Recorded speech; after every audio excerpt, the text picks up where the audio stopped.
Amen. Salamat sa napakagandang mensahe ng awit. Ngayon naman, makakapakinig po tayo ng patotoo mula sa isang kapatid, Atila Arnie Gonzalez, at susundan po ng Ministry True Song ni Kuya Lemuel Golapa. Gandang gabi po sa bawat isa. Ako po si Atila Arnie Gonzalez, asawa po ni Kuya JR Gonzalez at mayroon po kaming 2 anak. Una po sa lahat, ako ay nagpupuri at nagpapasalamat po sa Panginoon sa pribilehiyo na makapagbahagi po sa inyo ng aking mga karanasan sa buhay. Kung paanong naranasan ko po ang kapayapaan at kapanatagan sa kabila ng mga hamon at suliranin sa buhay.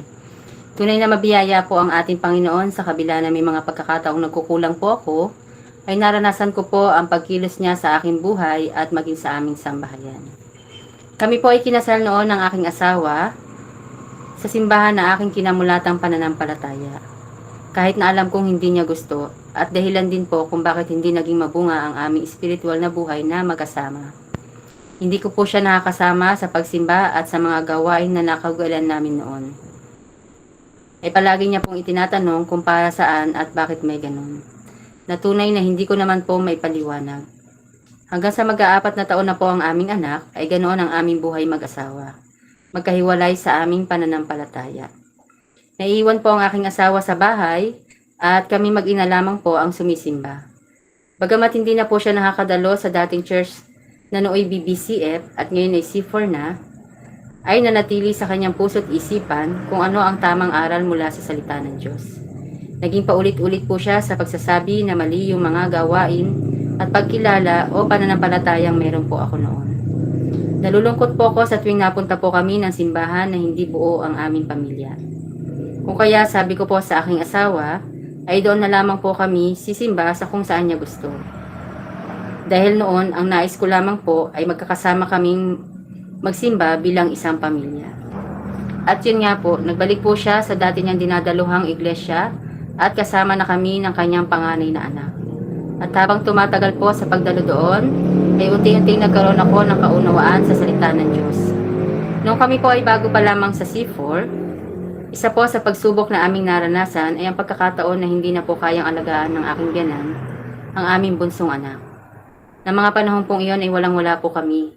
Dahil nung ipinanganak ko po si Bunso, ay malaki po ang naging gastos namin sa ospital, lalo na't nag-50-50 po ang buhay ko.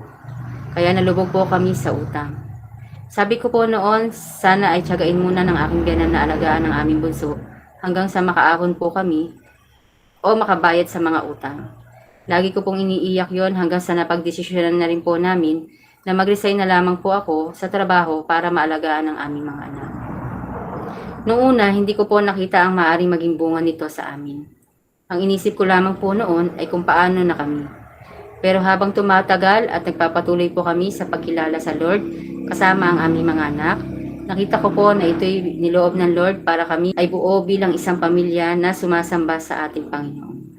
Nasubaybayan ko rin po ang paglaki ng aming mga anak, lalo na po ang aking bunsong si Lian. Ang naging pagsubok po sa aming pamilya ay tinuring ko pong pagpapala. Dahil kuyahambing ko noong ako ay wala pa pong tunay na pagkilala sa Diyos, ay hindi ko po alam na ang mga pagsubok na ginagamit ng Panginoon ay para po pala ako ay maging matatag sa aking pananampalataya. Noon po kasi tuwing makakaranas lang po ako ng mga katugunan sa panalangin o may mga pagpapalang natatanggap, ay saka lamang po ako nagpapasalamat sa Panginoon. Kaya namuhay ng ganon na lamang po kababaw ang pagkilala sa Diyos.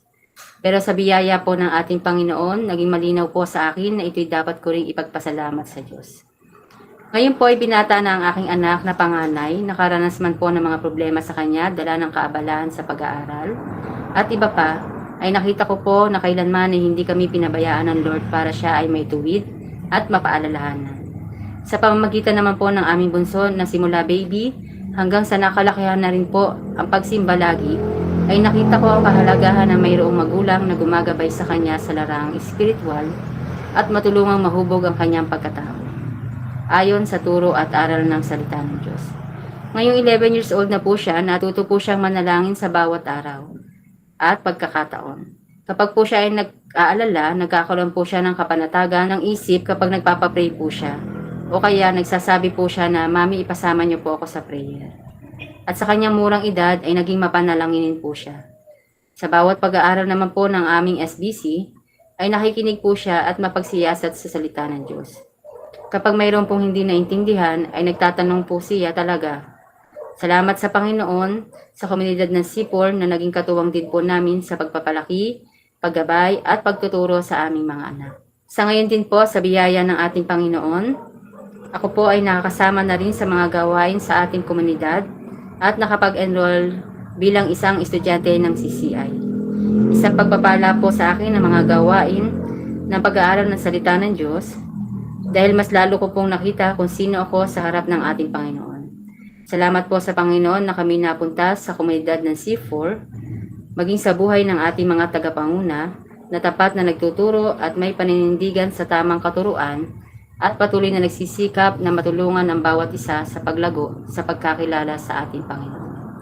Salamat din po sa Panginoon dahil nagkaroon po ako ng katuwang sa buhay na mayroong kaunawaan sa salita ng Diyos, nanindigan sa kanyang mga salita, at hindi nadala sa anumang mga gawaing makamundong pagkilala sa ating Panginoon. Marami pong pagsubok at suliranin sa buhay magpahanggang ngayon, pero mayroon pong pag-asa, kapayapaan, kapanatagan at pagpapasalamat sa ating Panginoon.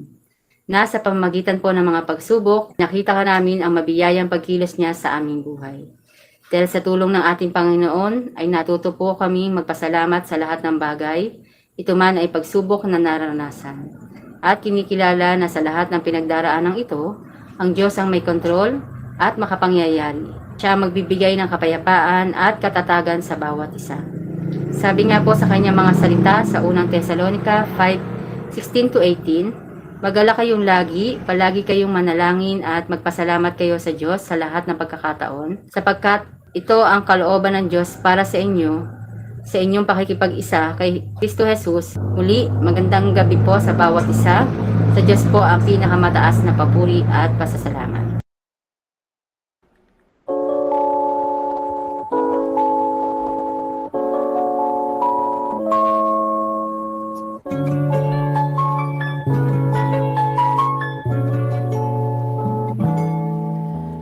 Tanging si Jesus ang katugunan sa lahat ng aking kailangan.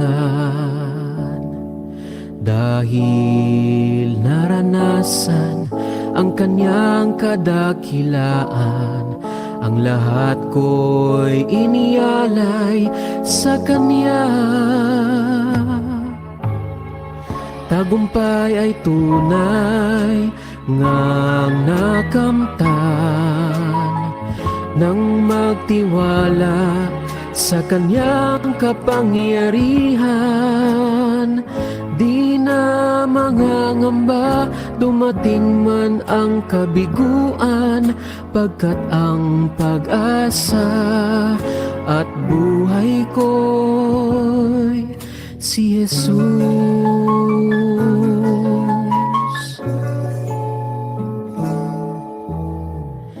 Nalubos ang aking kasiyahan,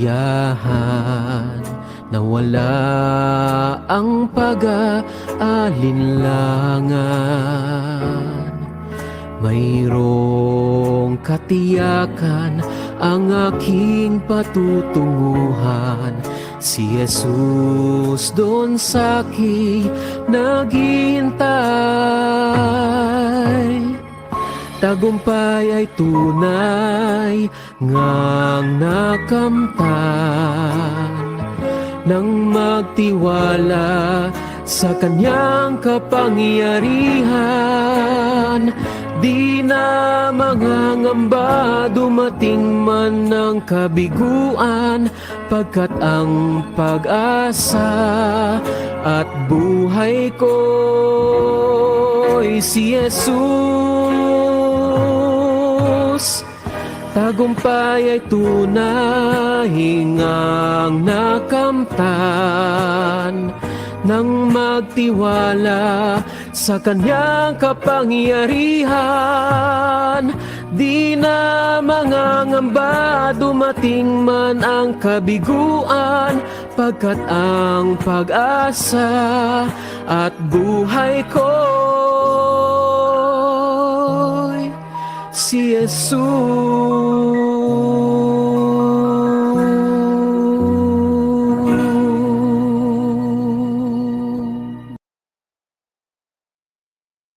Amen. Maraming salamat sa ating mga kapatid, kay Ate La Arnie. Tunay na mabiyaya at mabuti ang Panginoon sa inyong buhay. Salamat din sa handog na awit at sa magandang tinig at mensahe nito, Kuya Lem. Ihanda po natin ang ating mga puso at isip upang makinig ng mensahe sa gabing ito. Ipagpaumanhin niyo po na recorded message po ang ating mapapakinggan sapagkat hindi pa rin pumayos ang pakiramdam ng ating Brother Rex. Patuloy po natin siyang isama sa ating mga pananalangin. Tayo po muna ay pangungunahan ni Kuya JR sa isang panalangin bago po natin mapakinggan ang mensahe. Magandang gabi po muli sa bawat isa. Salamat po sa ating patuloy na pakikibahagi sa pag-aaral ng Diyos tuwing Huwebes ng gabi. Salamat po Kuya Lemuel sa napakagandang mensahe ng awit. Tunay na ang tagumpay na tunay ay sa kapangyarihan lang ng ating Panginoon matatagpuan at hindi sa mga pansamantalang iniaalok na mundong ito. Patuloy tayong magtiwala sa ating Panginoong Hesus na may dulot ng ating buhay at kaligtasan. At sa Kanya, tiyak na wala tayong pangamba. Salamat din, Ate La Arnie, sa iyong patotoo. Tunay na napakabuti ng ating Panginoon sa ating pamilya. Sa kabila ng paglayo sa ating Panginoon, ay niloob niyang makapanumbalik sa Kanya, sa Kanyang biyaya at habag. At patuloy tayong baguhin ng ating Panginoon at maging kagamit-gamit sa ministeryo na ipinagkakatiwala niya sa atin. Ang mga pagsubok ay ginagamit din niyang opportunity na patuloy na magtiwala at manalig sa Kanya at ito'y daan din ng ating espiritual na paglago. Nawa ang buo nating pamilya ay epektibong magamit para sa Kanyang kapurihan lamang. Salamat din sa ating komunidad na kaagapay sa ating paglagong espiritual at sa mga iba't ibang mga sitwasyon ay patuloy na kasama natin. Yan, salamat po sa ating Panginoon at sasama din po natin ang ating mga kapatid na nangangailangan po ng panalangin. Sige po, sama-sama po tayong dumulog sa ating Panginoon. Panginoon, nagpapasalamat kami sa iyong kabutihan. Tunay na walang ibang Diyos na makakapagdulot, Panginoon, ng pag-asa kundi tayong kayo lamang, Panginoon. Anumang sitwasyon ang aming kinakaharap, Panginoon, lagi kayo naandyan, lagi kayong kaagapay. Hindi po kayo nagkukulang sa amin. Sa kabila ng aming mga pagkukulang, kayo laging tapat, kayo laging mabiyaya. Kaya naman, karapat-dapat po kayo, Panginoon, sa aming mga papuri at pagsamba. At ngayong gabi, Panginoon, patuloy din naming idinudulog ang aming mga mahal na kapatid sa inyong banal na harapan na nakakaranas ng hindi maayos na pakiramdam. Nawa, Panginoon, si Ate Eloy ay patuloy na biyayaan nyo ng kaayusan ng pakiramdam, lalo na sa magdamag na lilipas. Nawa, hindi magpatuloy yung kanyang pakiramdam na parang ihikain at maranasan niya, Panginoon, ang iyong pagsama. Salamat din, Panginoon, sa buhay niya na patuloy niyong ginagabayan at patuloy na pinapalakas. Gayun din po ang aming kapatid na Kuya Rex, nawa patuloy niya rin maranasan ang kagalingan na nagmumula sa iyo. Salamat sa buhay niya na patuloy na laan na magpagamit sa iyo, Panginoon. At nawa, ibalik niyo po yung dating lakas niya. Maging ang magdamag na ito, Panginoon, ay makatulong sa kanya para patuloy na makarecover ang kanyang lakas at bukas nawa ay magising siya na maayos na muli ang kanyang kalagayan. Patuloy din po namin inilalapit ang aming mga kapatid na Kuya Lito at Ate Pe Aguinaldo sa kanilang mission trip bukas sa Palawan. Naway makarating po sila doon ng ligtas at magawa ang kanilang misyon ng pagdalaw at pakikipag-usap sa mga kontak namin doon at sa mga kapatid na patuloy na inaabot. Patuloy sila maging pagpapala sa mga kapatid na daratnan doon. At hanggang sa kanila, Panginoong pag-uwi, kayo po ang patuloy na mag-iingat sa kanila, maging sa kanilang mga anak na iiwanan, Panginoon. Gabayan at patnubayan niyo po sila. Amin din nilalapit sa iyo ang pamilya, Panginoong naiwan ni Bishop Benji. Nawa patuloy nilang maranasan ang iyong pagyakap sa kanila. Tunay na hindi po madali ang mamatayan, Panginoon. Ngunit isang kagalakan ito sa mga tunay na mananampalataya dahil ang kamatayan ay isang pinto na nagbubukas upang doon ay makapiling ka na namin. Nawa, ang kanyang may bahay na si Etinansi at ang kanilang mga mahal sa buhay ay patuloy na maranasan ang kagalakan at kapayapaan na nagmumula lamang sa iyo. Salamat sa buhay niya na malaki rin po na itulong sa C4 Walindo Ministry, Panginoon. At nawa, kayo po ang patuloy na kumatagpo rin sa mga pangangailangan hanggang sa maipalibing po siya, Panginoon. Salamat din po sa mga kapatid na parating kabahagi sa gawaing ito. Nawa patuloy pong mabuksan ang aming mga puso at isipan mula sa liwanag ng iyong mga salita. At ang mensahe ngayong gabi ay patuloy na maging hamon sa amin, sa bawat isa sa amin. At nawa tumugon kami ayon sa hinihingi ng iyong mga salita. Kaya Panginoon, ang gabing ito ay patuloy po namin sa iyo pinagkakatiwala lamang. Patuloy kayo mataas sa pag-aaral na ito. Ito po ang aming panalangin sa tayong pangalan ni Jesus. Amen.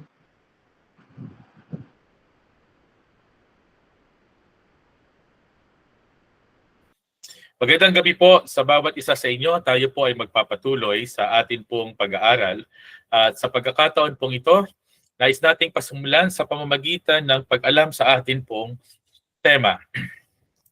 Sa taong 2024 ay atin pong tinitignan ang temang Focusing on Christ's Call and Christ's Assurance for the Church.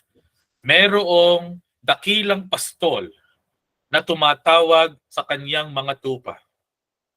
At sabi po ng ating Panginoong Hesukristo, kapag nagsasalita ang pastol, ang kanyang mga tupa ay nakikinig. Yun po mga kambing, hindi talaga makikinig. Sapagkat hindi nila kilala ang tinig ng pastol. Alam po ninyo, ang Diyos ay nangungusap sa atin sa pamamagitan ng kanyang salita. Ang kanyang salita ay ang Biblia. Nakatala po dito. Mula lumang tipan hanggang bagong tipan, sinasabi po na ang salita ng Diyos ay hiningahan ng Diyos. Ito po ay God-breathed. Ito po ay naglalaman ng banal na kalooban ng ating Panginoon. Hindi ito kailanman nandaraya. Sino mang nagnanais ng katotohanan, masusumpungan sa salita ng Diyos. Mapapakinggan ang tinig ng pastol. Kaya po, sabi ng Panginoong Yesukristo, ang sino mang kanyang tunay na tupa, kapag siya bilang pastol ay nagsalita, lumalapit. Binibigyan niya ng buhay na walang hanggan. At kailanman hindi makukuha sa kamay ng kanyang Ama. Purihin ng Diyos. Kaya tayo po, na mga tunay na tagasunod ng ating Panginoong Yesukristo, biniyayaan ng pagkaunawa, binigyan ng kalinisan, kapatawaran sa kasalanan, ay marapat lamang po na mayroong pagbabago sa ating mga buhay dahil sa kapangyarihan ng banal na Espiritu. Hindi po madali ang mabuhay sa mundo na ito. Kanina nga lamang sa atin pong pananalangin, maraming may sakit. May mga nakaranas, mga sambahayan na ating kinabibilangan. Ang daming suliranin ng gobyerno natin, ng ating pamumuhay ay mahirap. Subalit meron tayong Diyos na pag-asa, higit sa anumang pag-asa na kayang ibigay ng kahit sino pa man. Kaya sabi po dito sa ilalim ng atin pong tema, we take God for our portion and we trust heaven will make amends for all. Tayo po ay nananampalataya na ang Diyos ay makapangyarihan sa lahat, kumpleto siya sa atin po mga buhay. Siya ang ating kailangan, siya ang ating nais. Pagkadami-dami nating salapi, meron naman hindi kayang bilhin ng salapi. Hindi nito, sabi nga po, sa isang kasabihan, makabibili daw po tayo ng magandang kama o higaan, pero hindi tayo makabibili ng masarap na pagtulog o yung kapayapaan sa pagtulog. Meron pong Diyos na makapangyarihan sa lahat na nangako. At ang kanyang pangako ay atin pong pinagtitiwalaan. Ngayong gabi, nais ko pong magsimula sa pamamagitan ng dalawang katanungan. Unang katanungan ay ito. Ano po ang masasabi nyo na pinakamainam na pagkakataon sa inyo pong buhay? Yan, ano po? Unang tanong. Ano po yung masasabi po ninyo na pagkakataon sa inyong buhay na kayo po ay tamang-tama ang inyong ginawa at ito'y nagdulot po sa inyo ng marahil ng kasiyahan at kayo po ay proud sa pagkakataon na ito sa inyong buhay? Next slide, ano po? Tingnan natin sa ating tech team. Yan. Ano yung masasabi niyong pinakamainam na pagkakataon na ito? Pangalawa po, ano po yung inyong batayan? Kung kaya't ito ay tinitignan po ninyo na bahagi ng inyong buhay na pinakamainam. Halimbawa, meron pong mga nagpatotoo at nagsabi po ng ganito. Ang pinakamainam na pagkakataon daw po sa kanyang buhay ay nung siya po ay gumraduate sa kolehiyo at napakadaming medalya at awards yung kanyang natamo sapagkat naging proud ang kanyang mga magulang at siya din po ay proud sa kanyang mga naging paghihirap. Sabi niya, yun ang pinakamainam na pagkakataon sa aking buhay. Sabi naman ng isa, ang pinaka-proud na pagkakataon sa aking buhay ay nung ako ay magwagi sa aking mga sinalihan na kompetisyon. Hindi lamang doon sa kanilang paaralan, kundi sa iba't ibang mga paaralan at sa iba't ibang mga lugar. Nakilala siya, naging tanyag yung kanyang pangalan. Sumikat. Ano po? At meron naman po nagsabi na ang pinakamaganda siya magkatrabaho sapagkat nakita daw po niya na hindi na siya pabigat at siya daw po ay nakatutulong na para sa kanyang pamilya at sa pangangailangan ng iba. Ngayon ito po ang tanong, yung pangalawa. Ano yung batayan na ating tinitingnan na ito ay pinaka-mainam? Sapagkat meron po tayo na mga assessment sa ating sarili na sa totoo lamang, kapag ito po ay dala-dala natin sa harap ng Diyos, marahil tayo po ay makapagyayabang, bilib na bilib tayo sa ating sarili, subalit ang Diyos ay hindi malulugod sa atin pong mga natamo na ito. In fact, sabi ng ating Panginoong Hesukristo, meron daw pong isang tao, sabi daw po nitong tao na ito, napakayaman ko na, punong-puno na yung aking kamalig. So wala na akong gagawin kundi kumain, uminom at magsaya. So that is the greatest, the finest day of his life. Yun ang kanyang measurement of success. Wala na siyang pangangailangan, hindi niya nakikitang maghihirap siya. Sabi ng Panginoong Hesukristo, hangal, you fool, sabi ng Panginoong Jesus. Ano mapapala ng isang tao kung, makamtan man niya ang buong daigdig, pero ang kanyang kaluluwa ay mapapahamak. Sabi ng Panginoong Jesus kasi, you fool, ngayong gabi ay kukunin ng iyong buhay. Mamamatay ka. So ano daw po ang mangyayari? Anong kapakinabangan? Makamtan mo man ng buong mundo, pero hindi naiayos ang relasyon sa Diyos.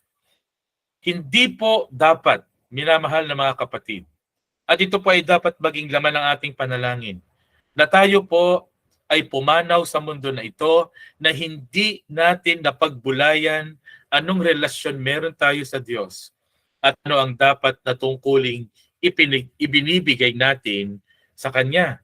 Kahit ano pa ang ganda ng ating tingin, maaari na tayo ay nagkakamali. Sabi po dito sa Isaias, Kabanatang 55, talatang 8 at talatang 9. Ito'y salita ng Diyos na dapat magbigay po sa atin ng kaisipang tayo'y magpakumbaba. Dahil maaaring tayong nagkakamali sa ating mga ipinagyayabang at ipinagmamalaki. Sabi ni Yahweh, ang aking kaisipay, hindi ninyo kaisipan.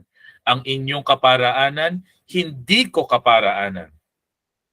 Kung paanong ang langit ay mas mataas kaysa lupa, ang aking kaparaanan ay higit kaysa inyong kaparaanan. At ang aking kaisipan, hindi maaabot ng inyong kaisipan. Meron po ba tayong kapakumbabaan na tanggapin ang katotohanan ito? Iba ang isipan ng Diyos sa isipan na mayroon po tayo. Kung kaya napakahalaga na ang ating isipan, ang ating po mga damdamin ay ating ipasakop at sa tulong ng Diyos, mabuksan ang ating isipan, mabuksan ang ating puso, magpasakop tayo sa Panginoon at gawin natin ang kapakumbabaang nararapat upang siya'y sambahin at paglingkuran. Kaya sa gabing ito, pinamagatan po ang ating pag-aaral na ito na pagsamba ang pinakamainam na gawin at pinakamainam na pagkakataon ng ating buhay. Yun daw pong pagsamba, pagpupuri sa Diyos. Ito po yung pinakamaganda na magagawa natin sa atin pong buhay. Hindi natin to ikakahiya kapag tayo ay humarap sa Diyos. Pag humarap tayo sa Panginoon, marahil sasabihin natin, Panginoon, tingnan po ninyo, yung linggo, ako po ay dumudulog sa iyong bahay, sambahan, dumudulog sa iyong banal na presensya. Panginoon, tingnan mo ako at ang aking pamilya. Hindi lamang kami magkakasamang namamasyal, hindi lamang kami magkakasamang kumakain. Kami bilang isang pamilya ay humaharap sa iyo, nagpupuri at sumasamba. Minamahal na mga kaibigan, ang pagsamba ang pinakamainam na gawin at ito ring pagsamba ang pinakamainam na mga pagkakataon sa ating buhay. Sa harap ng Diyos na lagi nakakikita ng lahat ng ating ginagawa saan man tayo naroroon. Nakaalam ng lahat ng ating iniisip at lahat ng ating pinakananais. Kung masumpungan niyang tayo'y nagpapakumbaba, kumikilala at sumasamba sa Kanya, tayo po ay mapalad. Worship is man's proper response to God's revelation of Himself. Ang Diyos po ay nagpapakilala noon pa. Nagpapahayag po siya. Sinasabi po niya yung kanyang gusto, sinasabi niya yung kanyang ayaw. Sinasabi niya ang tama, sinasabi po niya ang mali sa kanyang harapan. At sinasabi po niya kung ano ang kanyang katangian. Hindi tayo dapat na maging lito. God is revealing Himself. Kaya po, ang pinakamagandang magagawa ng tao, kapag ang Diyos ay nagpapakilala, makinig, unawain at sundin ang kanyang sinasabi. At ito na po, sa tulong ng Diyos na tayo po ay makaunawa sa sinasabi ng Diyos sa atin, tumugon po tayo ng pinakatamang tugon. At ang tugon po na ito ay pagsamba. Napakaraming dahilan upang sambahin ng Diyos. Ngunit narito ang pusong dahilan ito. Next slide. Napakaraming dahilan upang sambahin. Pero ito po ang puso. Ang pagsamba sa Diyos ang pinakamataas na layunin kung bakit tayo po ay nilikha bilang tao. Sabi nga po, we were created to glorify God and rejoice in Him forever. Nilikha po tayo ng mga tao na ang ating pinakatungkulin ay luwalhatiin at itaas ang Diyos sa Kanya. Sabi nitong talata, awit 29, 1 at 2, mag-ukol kayo sa Panginoon, o mga anak na makapangyarihan, mag-ukol kayo sa Panginoon ng kaluwalhatian at kalakasan. Iukol ninyo sa Panginoon ang kaluwalhatian na nararapat sa Kanyang pangalan. Sambahin ninyo ang Panginoon na banal, sa banal na kagayakan. Ang pinakatungkulin natin ay itaas ang Diyos, luwalhatiin siya, sambahin siya. Sambahin ang kanyang pangalan sa kung sino siya, so kung ano ang kanyang katangian at magkaroon ng kagalakan sa kanya. Alam po ninyo, magandang suriin natin yung ating sarili. Meron ba tayong ganong pagnanais sa ating buhay? Sa bawat pagkakataon at oportunidad, naghahanap ang ating mga mata. Gusto kong sumamba sa Panginoon. Saan ako sasamba sa Panginoon? Saan ko maitataas ang pangalan ng Panginoon? Sino ang pwede kong kausapin upang maipahayag ang ginawa ng Diyos sa aking buhay? Alam po ninyo yung mga businessman, mahuhusay daw po yun. Pag pumunta sa isang lugar, nakikita po nila yung mga bukas na mga oportunidad. Halimbawa, pumunta sila sa isang bayan, sabi nila, ganito dito yung mga tao. Maganda ditong i-business ay tubig na malinis. So magtatayo siya ng water station. Meron naman sila, pagpunta nila sa isang lugar, meron silang ganung mga mata bilang businessman. Sabihin nila, maganda dito. Magtayo ng business na barbershop. Pero tayo po, bilang mga tao, na nilikha ng manlilikha, na walang katulad makapangyarihan sa lahat. Meron ba tayong nakikita sa bawat oportunidad na ang Diyos ay luwalhatiin, sambahin, at ipakita natin, Panginoon, kayo po ang aking kagalakan. Alam po ninyo, hindi lamang yan sa Old Testament, binasa mula sa Aklat ng Awit. Dito po sa Bagong Tipan, sabi po dito sa Pilipos, pertaining kay Jesus Christ, na iniwan ng langit kagaya ng mensahe ng Kapaskuhan, iniwan ng langit, naging taong kagaya natin, siya'y namatay sa krus, pero pagkalipas ng 3 araw, siya'y muling nabuhay, wala po nakagawa niyan, nabuhay sa kapangyarihan ng banal na Espiritu, nabuhay na maguli, at siya po ay itinampok sa langit, umakyat sa langit at naghahari ngayon magpakailanman. Ano po ang sabi ni Apostol Pablo? Kaya naman siya itinaas ng Diyos. At siya binigyan ng pangalang higit lahat ng pangalan. Upang sa pangalan ni Jesus ay lumuhod ang bawat tuhod sa langit at sa lupa at sa ilalim ng lupa. At ipahayag ng bawat dila na si Jesucristo ay Panginoon sa ikaluluwalhati ng Diyos Ama. Walang ibang pangalan ibinigay na sukat ikaligtas ng tao, kundi ang pangalan ng ating Panginoong Jesus. Siya'y naghahari magpakailanman. Pero po ako ikukwento sa inyo mula sa Old Testament. Ito po ay masusumpungan sa Exodo, Kabanatang 14. At ito ay pamilyar na kwento. Ito po ay patungkol sa kabutihan at kapangyarihan ng Diyos sa buhay ng mga Israelita. Mahigit 400 taon, halos 500 taon na inalipin po ang kanyang bayan doon sa Ehipto. Pero alam natin ng istorya, dumating yung 10 salot kasi ayaw silang palabasin, pero nagbigay ang Diyos ng 10 salot sa mga Ehipsyo, kaya pinagtabuyan sila, nakaalis po sila. Pero nagbago yung isipan nung Parao. Kaya po doon sa Exodus chapter 14, ipinahabol po sila. Next slide. Hinabol po sila ng mga sundalo ng Ehipsyo. Okay? Tingnan natin yung next slide. Hinabol po sila.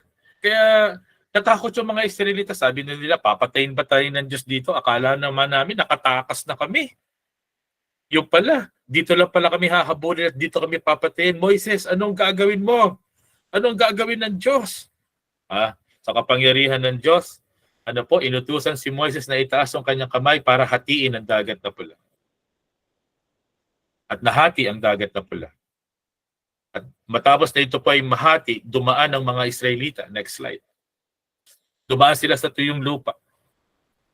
At nung yung mga humahabol ang dumadaan, ano po ang nangyari? Ayan.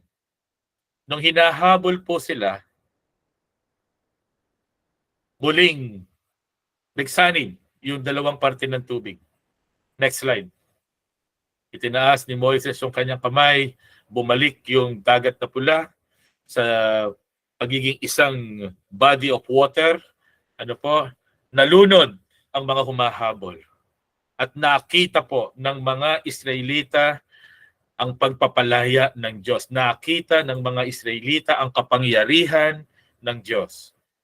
Nakita ng mga Israelita ang pagtugon ng Diyos sa kanilang pangangailangan. Nakita ng mga Israelita ang katangian ng Diyos sa sila'y minamahal ng Diyos. Ang Diyos ay makapangyarihan sa lahat. Ang Diyos ay gumagawa ng himala. Ang Diyos ang tagapagtaguyod nila. Ang Diyos ang nangangalaga sa kanila. Ano ang pinakatamang tugon dito? Ano ang pinakamagandang gawin ng mga Israelita matapos makita at maunawaan ang kapangyarihan na ito ng Diyos? Well, yun po yung sinasabi doon sa huling bahagi ng chapter 14 ng Exodus. Sabi po doon, si Moises at ang mga Israelita, next slide, ay sumamba. Umawit sila ng pagpupuri sa Panginoon. Hindi po ba ito ang pinakatamang gawin? Ikaw at ako na nagsasabing nakita natin ng kapangyarihan ng Diyos. Siya ang totoong Diyos ng ating mga buhay. Hindi siya huwad. Siya ay buhay. Ganito ang kanyang kapangyarihan. Ganito ang kanyang kadakilaan. Ganito ang katotohanan ng kanyang mga salita. Nagpapakumbaba ako. Ano ang pinakatamang tugon? Matapos makita ang pagkilos ng Diyos, pagsamba, pagpupuri. May mga dahilan kung bakit sumamba ang mga Israelita. Pag tinignan natin. Number 1, paglayang tunay sa pagkaalipin. Wala nang humahabol. Nawala na yung takot. Pinalaya sila ng Diyos permanently mula sa mga Ehipsyo. Pangalawa, nakita nila hindi lamang na yung katotohanan na malaya sila. Nakita nila ang kapangyarihan ng Diyos na nangangalaga sa kanila. Yung Diyos na nagpapahayag, nangungusap sa pamamagitan ni Moises, nakita nila. At dahil doon, sila ay sumamba. Ano pang sabi doon sa Exodus chapter 14, verse 30 to 31? Nang araw na iyon, ang mga Israelita ay iniligtas ni Yahweh sa mga Ehipsyo. Nakita nila ang bangkay ng mga Ehipsyo nagkalat sa tabing dagat. Dahil sa kapangyarihang ipinakita ni Yahweh laban sa mga Ehipsyo, nagkaroon sila ng takot sa Kanya at sumampalataya sila sa Kanya at sa lingkod niya, si Moises.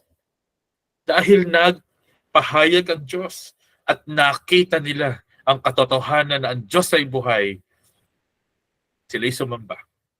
Nagkaroon sila ng takot. Kaya ito po mga dahilan na ito ay dapat na magturo din sa atin sapagkat meron din ginawa ang Panginoon para sa atin ng mga tao. Tingnan natin uli. Yung mga Israelita ay sumamba dahil pinalaya sila mula sa pagkaalipin. Alam po ba natin yung bagsik at sumpa ng ating mga kasalanan? Ako po, kayo at ang bawat isa sa atin ay makasalanan, sabi ng aklat ng Roma. Hindi tayo makakaabot sa pamantayan ng Diyos. Bagsak tayong lahat. Tayo ay marumi, tayo ay nadirinlan.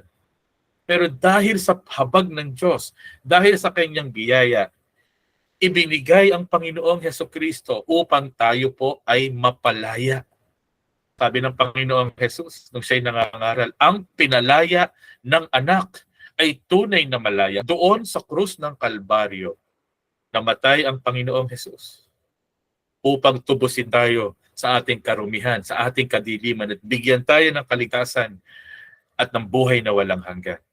Sabi po yung mga Israelita ay sumamba dahil nakita nila ang kapangyarihan at katangian ng Diyos na nagpapahayag. Nakita nila na hinati yung dagat na pula at ibinalik para mamatay yung mga humahabol. Tayo naman, naunawaan natin ang kanyang kapangyarihan bilang nag-iisang tagapagligtas at walang katulad na Panginoon. Namatay siya sa krus. Pero siya'y muling nabuhay. At sabi, sino mang kaisa sa kanyang kamatayan, kaisa rin sa kanyang muling pagkabuhay. Sabi ng Panginoong Jesus, ipinaghahanda niya ng lugar doon sa langit ang lahat ng mga kumikilala sa Kanya. Ang pinakamainam na mga pagkakataon, mga kapatid, sa ating buhay ay ang pagkakataon na tayo ay sumasamba. Pag hindi natin ito naunawaan, pag meron tayong gustong-gusto, ipinagmamalaki kaysa sa pagsamba, nagkakamali tayo. Kung nahihirati ang ating mga katawan sa kalayawan, nahihirati sa mga kung ano-anong pamamaraan ng mundo, nagkakamali tayo dahil ang pinakamainam na ating magagawa ay kumilala sa Diyos at sambahin siya. Sabi ni Tozer, we owe God every honor that it is in our power to give to Him. Lahat ng meron tayo, lahat ng ating kakayahan ay dapat na gamitin para sa Diyos. Our everlasting grief lies in giving Him anything less. Dapat tayong malungkot kung hindi natin magagawa ang ating tungkulin na ito.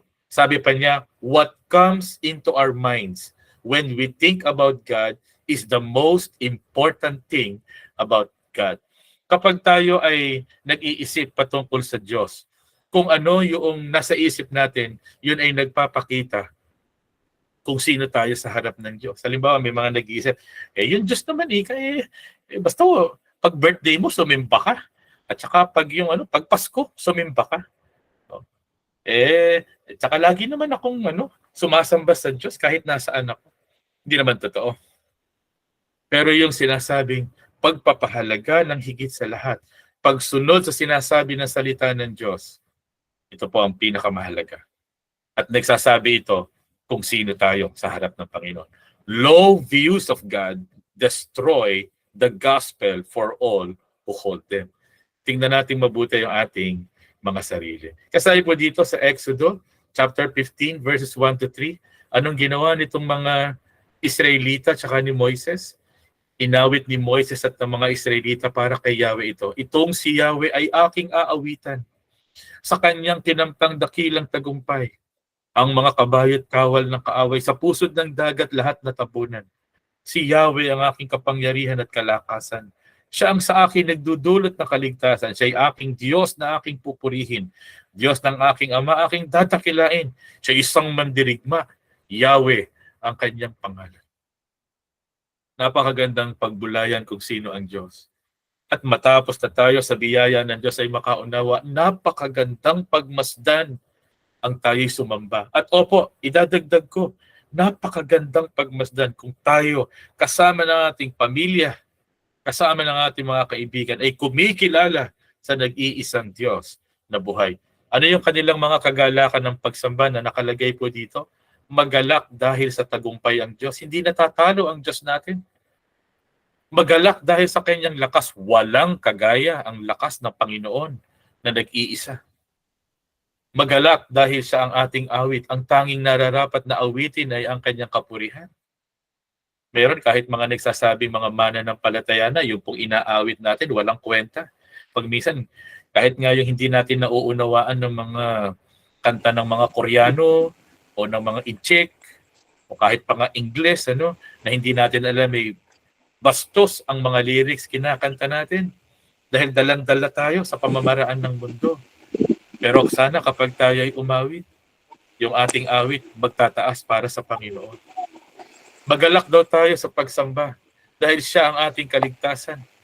At yan lamang katotohanan na siya ang nag-iisang tagapagligtas at tayo kanyang iniligtas ay sapat ng dahilan upang siya isamba. Magalak dahil siya rin ang ating Diyos. Nag-iisang tunay na Diyos. Kaya siguraduhin natin yung Diyos na ating kinikilala ay ang nag-iisang Panginoon. Hindi siya bato, hindi siya kahoy. Hindi siya limitado sa loob ng mga pader ng mga simbahang ating pinupuntahan. Siya'y nasa lahat ng dako. Siya'y makapangyarihan sa lahat. Siya'y walang katulad. Siya'y espiritu. Ang Diyos ay soberano. Magalak din tayo dahil siya ang Diyos ng ating sambahayan. Kapag nakakilala tayo at ang ating mga sambahayan, ito ang pinakamagandang pagpapala na matatamo natin mula sa Panginoon. Mahirap magpahalaga kapag hindi mo nakikilala. Ano po? Mahirap. Mahirap po. Pag hindi natin nakikilala ang Diyos, pag sarado ang ating isipan, pag tayo nabubulaga sa katotohanan, kahit ang simpleng katotohanan na ang Diyos ang tagapagligtas, magmamalaki tayo at sasabihin natin, mabait naman ako. Mas mabait ako kaysa sa mga kapitbahay ko. Hindi natin makikita ang pangangailangan, nakilalanin, ang nag-iisang solusyon. Pero kapag tayo po ay nakaunawa, alam natin kung kanino tayo tatakbo. Alam natin na ating pupuntahan. Sa aklat ng pahayag, meron pong binabanggit na isa pong kordero na napaka-inosente ang itsura. Siya po ay korderong pinatay. Ang korderong ito, tupa na maliit, ay may 7 mata at merong 7 sungay. Yung sungay ay sumisimbolo po ng otoridad. Yung 7 mata ay sumisimbolo na wala po siyang hindi nalalaman. Lahat ay kanyang nakikita. Perfect. Pero nasaan yung tupa? At ang tupa na ito ay pinatay. At alam natin ito ay ang ating Panginoong Jesucristo. At sabi po, lumapit ang korderong ito na pinatay. At kinuha ang kasulatan upo sa trono. Yung nakaluklok sa trono ay ang Ama at nandoon po ang balumbon na meron pong selyo. Walang sino man mula sa langit, sa lupa, sa ilalim ng lupa ang may kakayahan na kumuha at magbukas ito. Pero ito'y kinuha ng korderong pinatay. At sabi po doon, nagpatira pa sa harapan ng kordero ang 4 na nilalang at 24 na pinuno. Next slide. Inaawit nila ang isang bagong awit.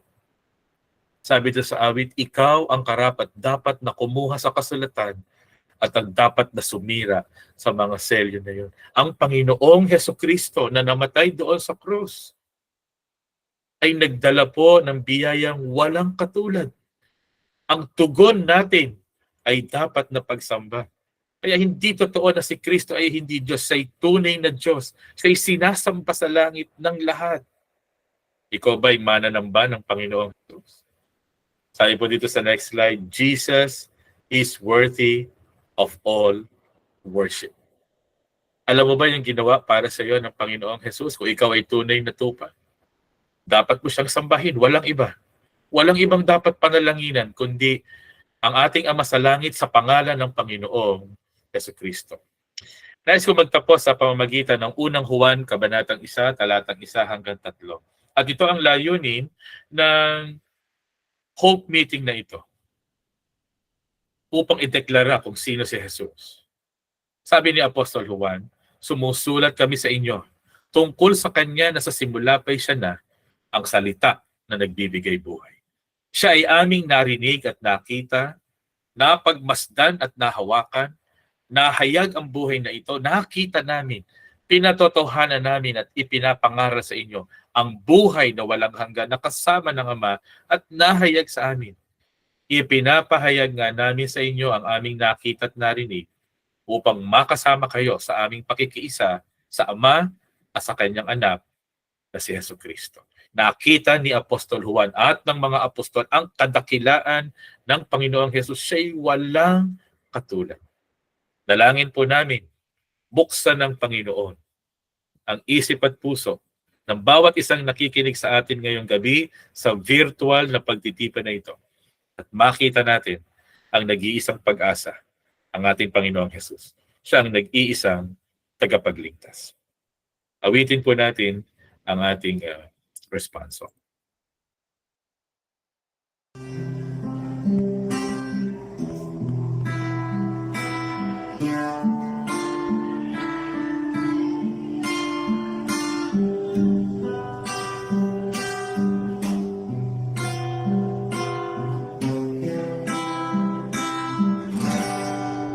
Pagkuhin mo at tanggapin ang alay ko sa'yo, Panginoon, naririto ang galing ko sa'yo, ang buhay ko sa'yo rin mula, Panginoon. Gamitin mo sa kapurihan, kalwalhatian ng ngalan mo. Ang tinig ko, mga kamay, kalagasan at katawan, panibig ko, kung ako lang sa'yo'y ibibigay, ang buhay ko sa'yo rin mula, Panginoon. Gamitin mo sa kapurihan, kalwalhatian ng ngalan mo. Aking Ama,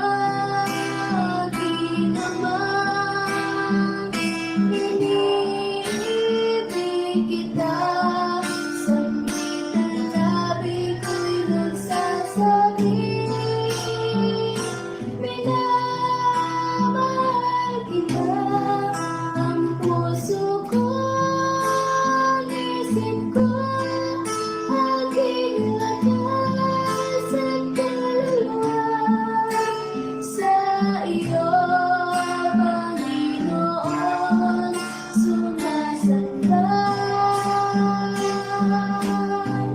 Pagkuhin mo at tanggapin ang alay ko sa'yo, Panginoon, naririto ang hangin ko sa'yo, ang buhay ko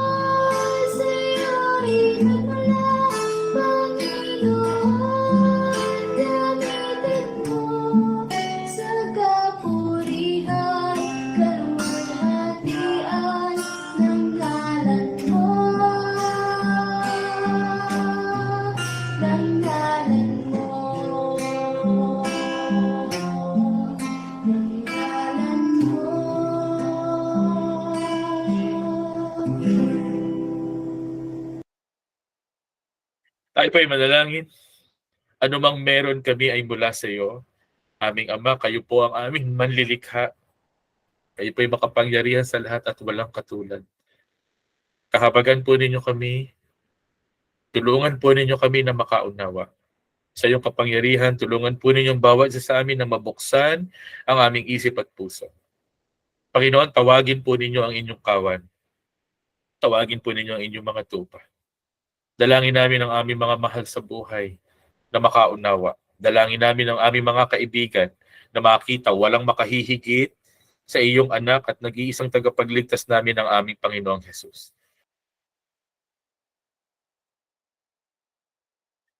Amen. Marami pong salamat sa kapahayagan ng kanyang mga salita. Salamat po sa bawat isa na nakibahagi sa gawain ito. Salamat po sa ating nasa Facebook Live, ganun din sa ating Google Meet. Huwag po kayong aalis, meron tayong breakout sessions. At nagpapasalamat din tayo sa ating mga kapatid na nagkaroon ng bahagi at nagpagal sa gawain ito. Salamat po kila Kuya Lito, kay Kuya JR, kay Atila Arnie, Kuya Lem, sa ating C4M3 at kay Kuya Rex. Ayan, kung wala na po, mayroon po bang nais magpasalamat? Mag-unmute, mag-raise hand o kaya ay mag-message sa ating chat box. Kung wala naman po, tayo po ay mag-open cam para sa ating picture taking.